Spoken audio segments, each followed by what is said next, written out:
Dengan punya akal bisa mengendalikan, bisa menahan dan mengikat nafsu ini, mengikat emosi ini, sehingga tidak menguasai emosi dan nafsu, tidak menguasai diri. Beda dengan binatang. Binatang punya nafsu juga, tapi nafsunya menguasai dirinya. Tapi di manusia, nafsu diikat, ditahan agar supaya tidak sampai nafsu dan emosi ini menguasai dirinya. Jadi akal artinya adalah mengikat atau menahan.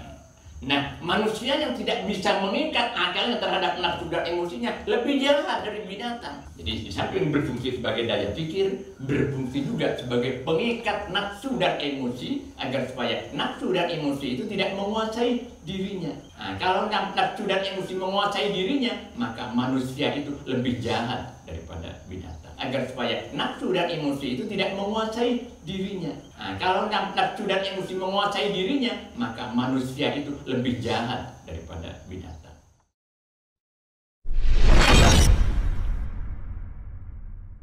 Bismillahirrahmanirrahim. Assalamualaikum warahmatullahi wabarakatuh.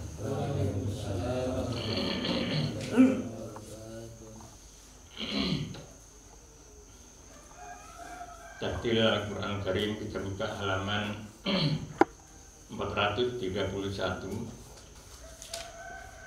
surah Saba, ayat 30.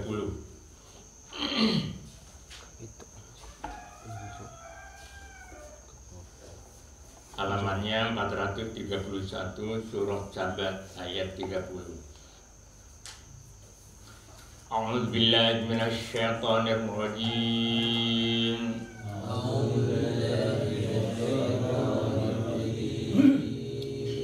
Bismillahirrahmanirrahim.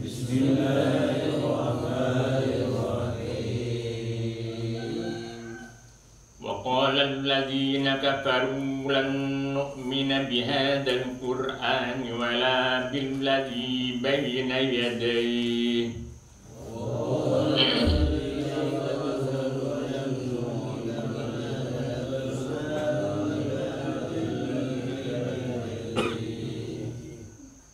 Walau tara idh zalimuna mawqufuna inda rabbihim yarji'u ba'duhum ila ba'din al-qawl.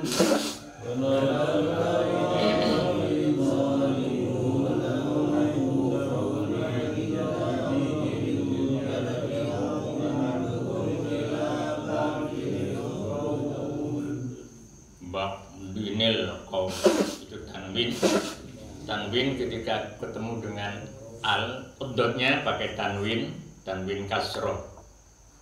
Seperti yang sering saya sampaikan, tanwin itu adalah nun mati yang ada di akhir kalimat secara ucapan, tapi tulisannya tidak. Jadi nunun sakinatun talhaqu fi akhiril kalimati lafdhun la khattan. Jadi tanwin itu adalah nunun sakinatun, nun yang mati pada akhir kalimat yang kedengaran dalam ucapan saja tapi tidak dalam tulisan. Ba'din. Nah, ketika ketemu dengan al, tanwin itu diharakati kasroh. Nun matinya itu diharakati kasroh. Ba'dinil qawl. Baik, kita lanjutkan. Yaqulul ladzina istud'ifu lil ladzina istakbaru laula antum lakunna mu'minin.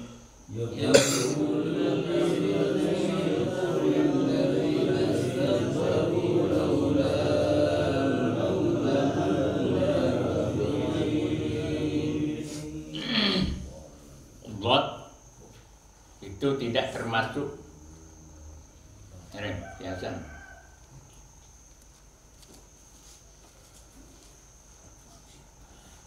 Dot tidak termasuk huruf qalqalah.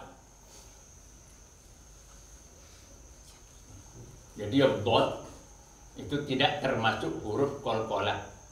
Huruf qalqalah itu kalau mati atau waqaf mental. Huruf qalqalah itu qaf, dal, ta, jim, ba, qad, bujadin. Qaf, dal, ba, jim, ta, qata. Jadi 5. Qaf, ta, ba, jim, dal, qad, bujadin. Hanya itu huruf qalqalah. Ad-dad tidak termasuk. Tapi saya punya anak-anak, ada 10 anak ngaji di sini sudah ini sudah. Itu dotnya mental semua. Mental semua. Saya tidak suudzon pada gurunya, guru ngajinya yang di awal. Cuma kurang berteliti saja, kurang teliti saja. Tahu kalau dot itu bukan huruf qalqalah. Jadi tud'ifu mental. Yang benar tidak mental. Yaqulul ladzina tud'ifu ditahan. Yaqulul ladzina tud'ifu tidak mental. Yaqulul ladzina tud'ifu tidak seperti itu.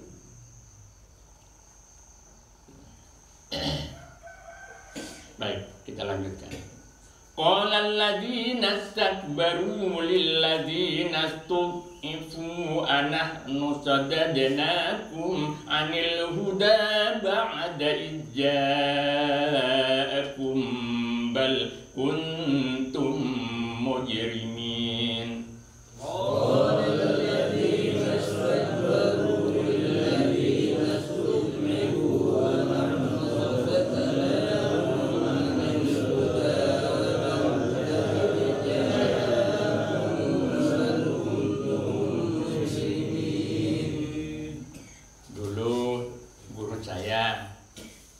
Abdul Wafid bin Nurul Jadid ketika ngajar kitab sambil cerita gurunya dulu di Banyuanyar. Pada satu ketika ada santri baru datang. Santri barunya itu kitabnya dibuat dokar penuh. Jadi ada laporan dari ustaz-ustaz, laporan kiai ada santri baru bawa kitab banyak, satu dokar penuh. Dulu kan belum ada kendaraan-kendaraan. Banyuanyar itu kan di pelosok. Nah, kiai ini punya saudara yang lebih alim daripada kiai. Siapa ki dokarnya? Berbagai Banyuanyar, Bata-Bata ini kan kendaraannya dokar kiai. Malah kalau sampai ke puncak itu pakai kuda. Ini Pak Ola. Kayak jeret. Siapa ki dokarnya? Engkau mengkalah ke santri anyar kakak olok. Nah, kiai itu di Banyuanyar itu biasa sebelum mulai tartil Al-Quran. Nah, santri baru ini ngaco aja. Setelah sampai pada santri baru ini, bacaannya kalang kabut. Bacaannya kalang kabut. Pas kiai hati kanan santrinya, lala, paburung kotak, jerenjir kotak mulai lepas mulai. Itu apa artinya? Bahwa bacaan Al-Quran itu kriteria pertama untuk mengetahui kualitas keilmuan seseorang. Nah, sumbernya ilmunya dari sini sumbernya. Baik. Wa qala alladziina tud'ifu lil ladziina istakbaru bal makrul laili wan nahari iz ta'muruna an nakfura billahi wa naj'ala lahu andada. Wa qala alladziina istud'ifu lil ladziina istakbaru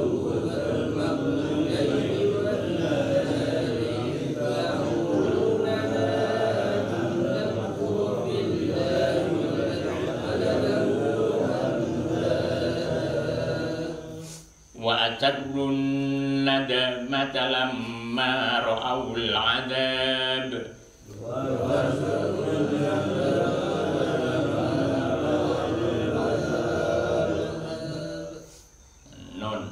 non sama mim, non dan mim itu hukumnya ada tersendiri. Kalau ada tasdidnya, bacaannya guna. Wasarrun ditahan. Wasarrun nadamata lamma ra'awul adab. وَجَعَلْنَا الْأَغْلَالَ فِي أَعْنَاقِ الَّذِينَ كَفَرُوا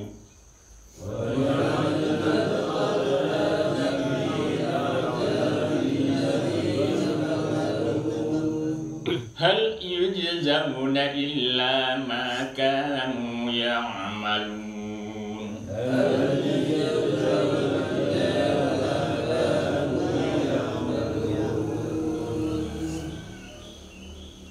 وَمَا أَرْسَلْنَا فِي قَرْيَةٍ مِّن نَّذِيرٍ إِلَّا قَالَ مُتْرَفُوهَا إِنَّا بِمَا أُرْسِلْتُم بِهِ كَافِرُونَ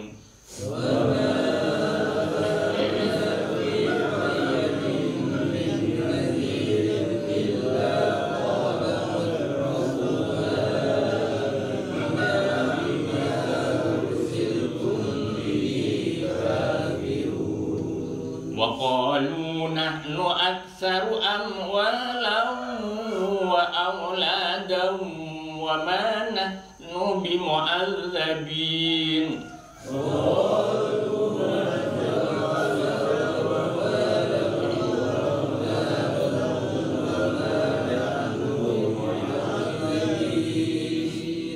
قل إن ربي يبسط الرزق لمن يشاء ويقدر ولكن أكثر الناس لا يعلمون قل إن ربي يبسط الرزق لمن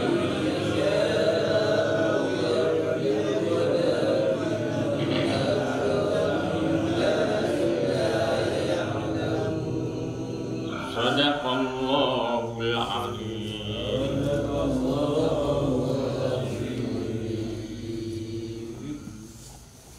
Tafsir Al-Quran Al-Karim.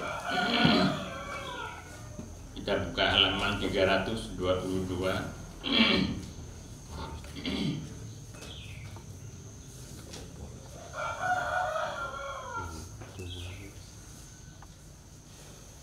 Surah Al-Anbiya ayat 8.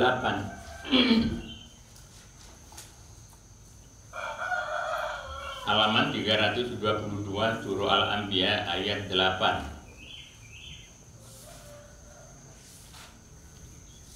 A'udzu billahi minasyaitonir rajim. Bismillahirrahmanirrahim. Alhamdulillahirabbil alamin. Assalatu wassalamu ala asyrafil mursalin sayyidina Muhammad wa ala alihi wa sahbihi ajma'in, amma ba'du.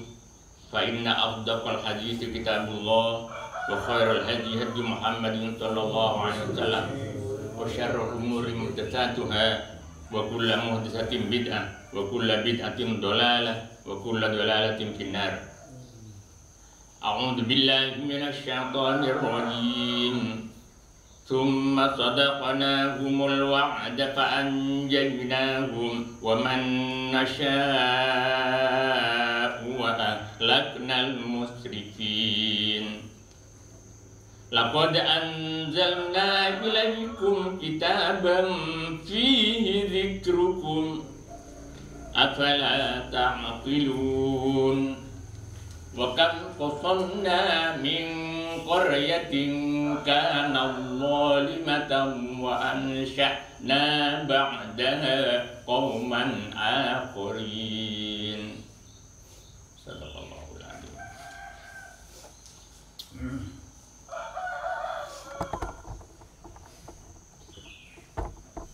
Wa ma ja'alnahum.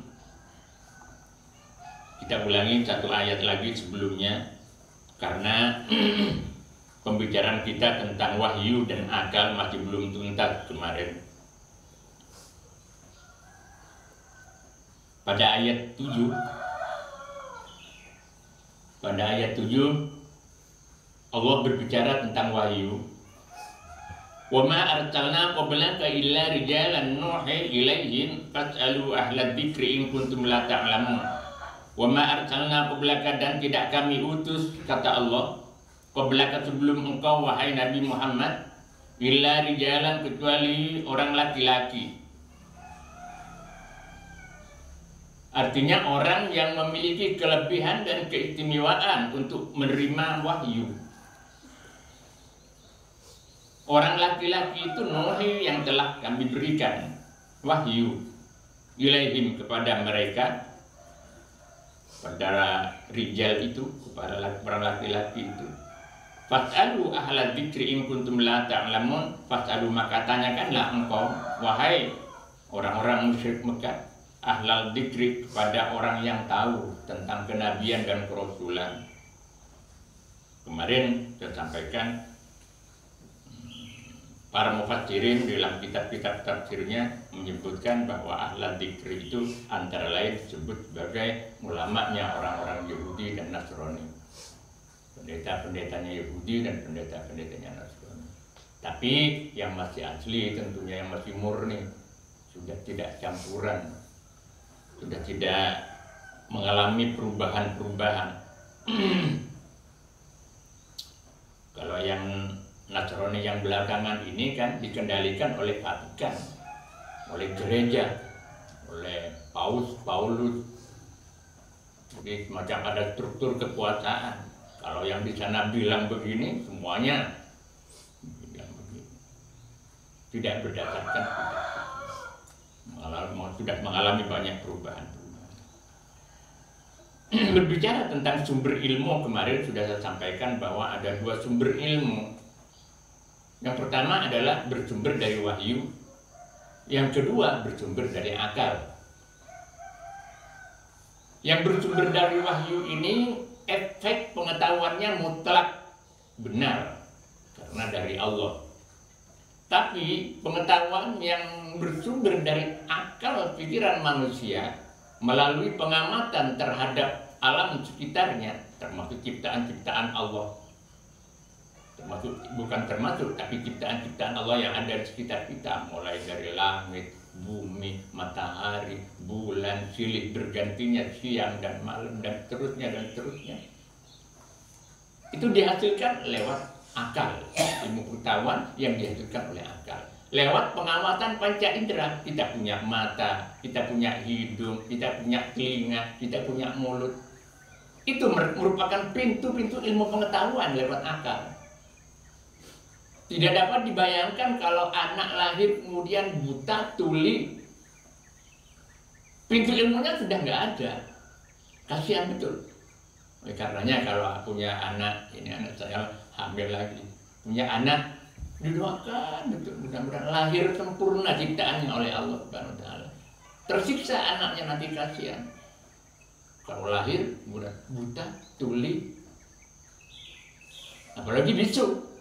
Masya Allah, pintu-pintu ilmu itu sudah tertutup lewat akal. Dan dari sini saja, dari tentang apa namanya ciptaan manusia saja. Wa fi anfusikum afala tubsirun, kata Allah. Kenapa kau tidak bisa mengamati terhadap ciptaan dirinya sendiri? Sebab ketika kita teranduk, tegaduk, mulut yang bicara, aduh, itu kan berarti ada syarat-syarat konsentrasi. Tegaduk ke otak, dikirim ke otak, otak memerintahkan mulut berbicara, kan begitu? Itu kan sangat luar biasa. Apakah jadi sendirinya? Tentu tidak, ada yang menciptakan. Jadi oleh karena itulah maka haram hukumnya merusak akal. Merusak akal, termasuk juga merusak panca indera kita. Punya kewajiban kita memelihara panca indera kita. Mata kita diupayakan supaya tidak sakit. Telinga kita diupayakan supaya tetap berfungsi. Mata kita juga seperti itu. Jadi begitu Islam itu mengatur umatnya, mengatur umat manusia agar supaya akal ini berjalan. Jadi dengan demikian maka akal itu berfungsi sebagai daya pikir, Akal berfungsi sebagai daya pikir yang pintunya masuk dalam panca indera. Melihat, mendengar, berbicara, itu semua pintu-pintu ilmu.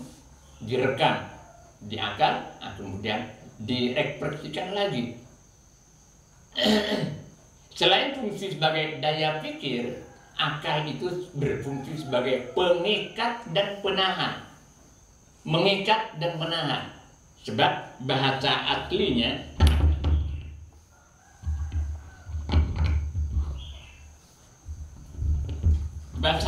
akal itu dari ain, qaf dan lam. Akola. Ini artinya mengikat atau menahan. Jadi orang yang berakal artinya akalnya itu mengikat nafsunya agar supaya nafsu tidak menguasai manusia. Agar supaya nafsu tidak menguasai dirinya. Kenapa nafsu? Ini luar biasa, Allah Subhanahu wa Ta'ala memberi bekal manusia yang ditugas untuk menjadi khalifah di atas bumi untuk membuat kemakmuran, dibekali akal, nafsu, dan emosi, perasaan. Dengan punya akal bisa mengendalikan, bisa menahan dan mengikat nafsu ini, mengikat emosi ini, sehingga tidak menguasai emosi dan nafsu, tidak menguasai diri. Beda dengan binatang. Binatang punya nafsu juga, tapi nafsunya menguasai dirinya. Tapi di manusia nafsu diikat, ditahan agar supaya tidak sampai nafsu dan emosi ini menguasai dirinya, sehingga akal kalah. Jadi akal artinya adalah mengikat atau menahan.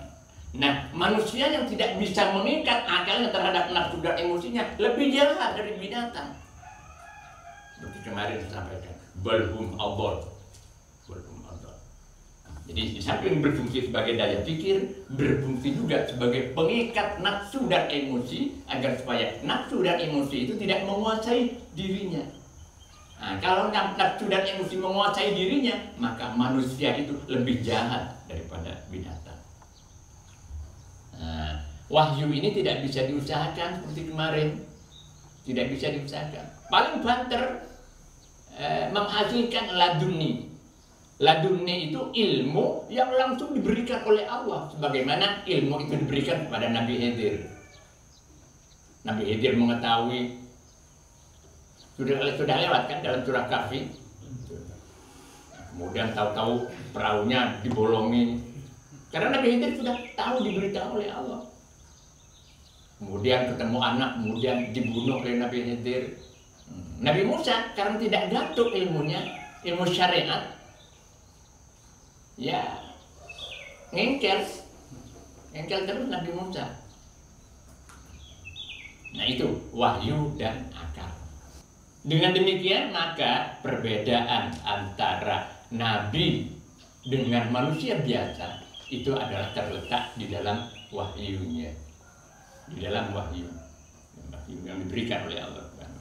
Oleh karenanya pada ayat ke-8, wa ma ja'alnahum, dan tidak kami jadikan hum kepada mereka, pada rasul itu, rasul yang itu sebelum engkau wahai Nabi Muhammad, jasadan, tubuh la ya'kuluna ta'ama, yang tidak makan mereka itu kepada makanan. Karena yang diutus nabi-nabi sebelumnya, sebelum Nabi Muhammad itu adalah orang manusia biasa, tapi diberi wahyu oleh Allah Subhanahu wa Ta'ala, maka demikian juga kami tidak mengutus mereka itu terdiri dari malaikat-malaikat yang tidak makan makanan. Wa ma ja'alnahum, dan tidak kami jadikan mereka para rasul itu jasadan, tubuh fisik jasmani, la ya'kuluna ta'am, tidak makan mereka itu kepada makanan. Bahkan sebaliknya makan. Nabi-nabi sebelumnya mulai dari Nabi Adam, Nabi Idris, Nabi Nuh dan seterusnya, Nabi Musa, Nabi Ibrahim, Nabi Musa, Nabi Isa. Semua manusia, karena manusia makan, tidur, minum. Jadi seakan-akan Allah Subhanahu wa taala dalam ayat ke-8 ini, kami tidak menciptakan rasul-rasul itu malaikat, di mana malaikat itu tidak makan makanan, tidak makan, tidak minum dan seterusnya. Karena kalau yang terjadi itu, maka hilanglah fungsi dan peran manusia untuk memakmurkan bumi ini. Kalau rasulnya yang diutus oleh Allah malaikat tidak makan, tidak minum, tidak berumah tangga, kan tidak bisa memberi motivasi manusia, tidak bisa memberi motivasi umatnya untuk membuat kemakmuran. Oleh karenanya, karena begitu faktanya, maka yang diutus itu harus manusia, tapi tidak sembarang manusia. Manusia yang diberi bekal oleh Allah, dituruni wahyu. Wahyu itu yang mengatur tatanan kehidupan di atas bumi ini untuk menjadikan kemakmuran itu betul-betul mengarah pada kebahagiaan di dunia wal akhirah. Wa ma kanu khalidin, dan tidak ada mereka itu khalidin, diam di atas bumi ini dalam keadaan kekal, hidup seterusnya. Nah, dulu ketika Nabi Muhammad wafat, Khalifah Umar ini kan baru masuk Islam. Khalifah Umar ini jangankan manusia, Dina Umar, jin dan setan takut. Iya. Sampai-sampai di pintunya orang-orang itu kan ada Umarul Faruq. Iya. Ya, karena ingin mendapatkan limpahan barokah dari Dina Umar, agar supaya setan-setan itu nggak masuk, jin-jin nggak masuk. Begitu ada berita bahwa Nabi wafat, siapa yang bilang pedangnya dibunuh? Siapa yang bilang Muhammad wafat? Tak penggal lainnya. Jadi orang-orang jahiliyah itu mengingkar bahwa Rasul itu harus hidup terus. Oleh karena di sini disindir oleh Allah, maka khalidin. Mereka tidak kekal, mati juga, wafat juga para Rasul itu, termasuk Nabi Muhammad. Nah ini. Nah, dengan demikian menjadi luas wawasan kita tentang keislaman kita, tentang keimanan kita, bahwa apa yang dianut oleh ajaran-ajaran agama-agama sebelumnya, baik agama samawi atau agama ardi. Jadi agama itu dalam ilmu perbandingan agama itu ada dua macam. Ada agama samawi, agama langit, artinya agama yang diturunkan oleh Allah. Ada tiga agama yang diturunkan oleh Allah itu. Agama Yahudi, kemudian agama Nasrani, dan agama Islam. Agama Yahudi diturunkan kepada Nabi Musa, agama Nasrani diturunkan kepada Nabi Isa, dan agama Islam diturunkan kepada Nabi Muhammad SAW. Masing-masing punya ciri sendiri-sendiri dan ada kitab-kitabnya sendiri-sendiri. Itu agama samawi, agama langit artinya.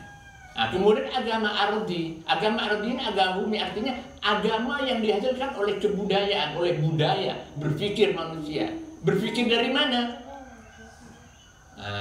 Dulu ketika ini moyang kita kan ada ajaran animisme, dinamis dan sebagainya. Itu kan muncul dari budaya berpikir. Kalau begitu ada kekuatan di luar kemampuan manusia. Ketika manusia mengharapkan panen tanahnya, padinya itu baik, kemudian dia